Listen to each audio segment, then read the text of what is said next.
So, this is a book review for Viktor Frankl, A Man's Search for Meaning.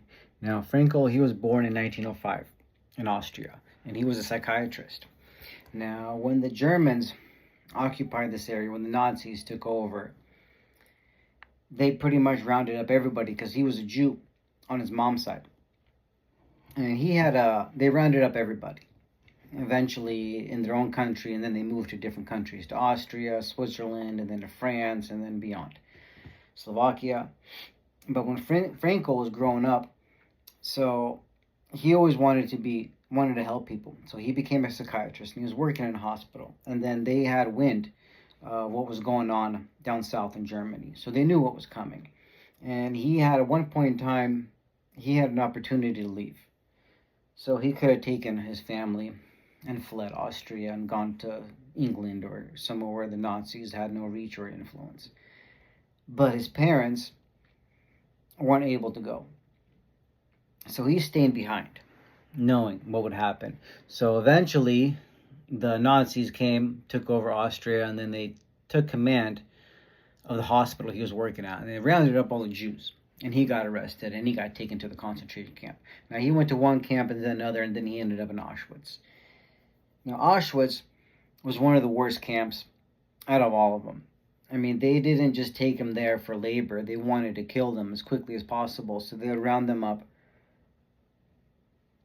There was torture, starvation, random beatings. They would take you to a chamber, shave your head, and then say you're going to take a shower, put you all together, but really they would just release gas and just kill everybody. So those are the horrors that he faced. And through it all, he never gave up. So he said that there is one thing that the Nazis can take everything from me. They can take my dignity. They can take even my life. But what they can't take is my free will. I can choose my own destiny. Even at the camp, he still maintained that his free will was in his own hands. Now, the very important thing about Frankl is he lived. He didn't die in the concentration camp of Auschwitz. He got released. And what did he do when he finally made it out? So eventually the Germans lost. The Nazis got defeated. And I think it was the British or the Americans came in and they liberated everybody from Auschwitz. And he had a chance to flee to a different country. But he went right back to work. He went back to Austria. And he went right back to work in the hospital where he got captured in the first place. Now, most of the people who were working there who weren't Jews, who turned him in previously, were still there. And even though the war was over, and he came back, and he just, he refused to submit, and he refused to hold a grudge against all those people who turned their backs on him, everyone who betrayed him. Now, what he came up with is something called future-oriented medicine, or therapy. Future-oriented therapy. Now, if you look at somebody like Freud, for example, he wants to go into your past, when your childhood development. He wants to know every your trauma that you went through when you were a child, all the bad shit that happened to you when you were a kid. And he thinks that all those things is what shapes your psychological pathologies and your mental illnesses in the future, which to an extent has, there's truth in that. Freud was a smart guy. And he had a student who switched from him, which is Jung. And Jung was talking about more or less like, what are the archetypes? What is the story behind your life? And different archetypes, like there's different, like you can have the warrior, for example, which is one that I've always been stuck in. And then you can have the orphan, you can have the lover, you can have the ruler. There's many different kind of archetypes, but each archetype is a shadow.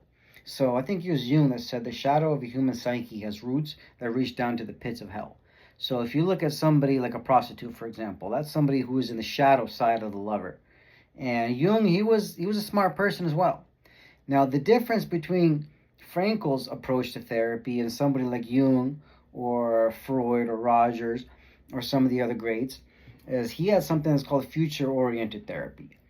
Now, he's like, yes, all these bad things were done to you. You were treated horribly. You've been through horrible stuff in your life. But what are you going to do about it? So instead of being like Freud, where you just go back into the past and you try to analyze every bad thing that happened to you and why did this happen, and you take a different approach. So you're like, okay, these are the bad things that happened to me. Now, what am I gonna do with it? So what Frankl chose to do is he took his horrible circumstances that he went through, and then he went and helped other people who've been through those stuff. So he became, well, he was a psychiatrist before and he was a psychiatrist after, but the direction of his therapy changed. He started helping people who were other survivors through the Auschwitz and through the Holocaust, and people who have been through horrible trauma and bad things in their life, because he can relate. And he wants to, so instead of just wallowing in your sorrow and playing the victim, the worst thing you can do is play a victim, because everybody has a choice. I can relate to this approach because in my life, I used to be a homeless heroin addict, and I screwed my life completely. So I was like 19 when I was injured, and then I started taking some painkillers. 20, I was in a big accident. Started taking a lot more, and then when I was 21, half my family died in one day, and it was just a big tragedy. And I started using a lot of drugs. I just lost my mind. I literally just went completely insane, and I lost everything. I spent 5 years doing hard drugs, and then heroin and meth, and I spent another 5 years trying to stop, back and forth. I relapsed like 1,000 times, and then when I finally did get my act together, I was like 31, and then I got really sick. My body failed me after that. Like I might have gone clean, but I died when I was 34. My heart stopped. I died. I thought I had a heart attack. I went to the hospital, and they're like, "We can't find anything wrong with you." And then when I was laying at home, I felt my heart squeeze, and I was like, "What was going on?" And then I felt it happen again, only much worse, and I left my body. I remember being on top of my room, looking down on my corpse, thinking to myself, "I'm dead." And I came back in and started breathing, but life became for me very, very hard after that. I couldn't even walk a mile.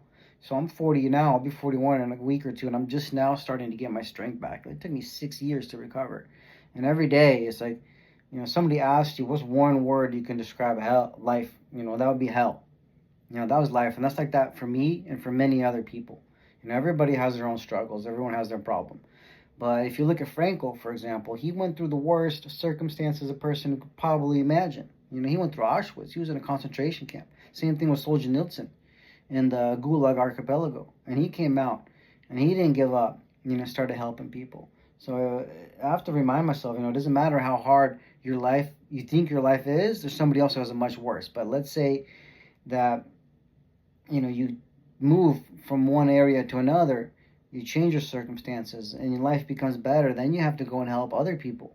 Other people have struggles as well, because if you think your life has bad, find someone who has it worse than you and go and help them, and your situation will improve. And that's future-oriented therapy.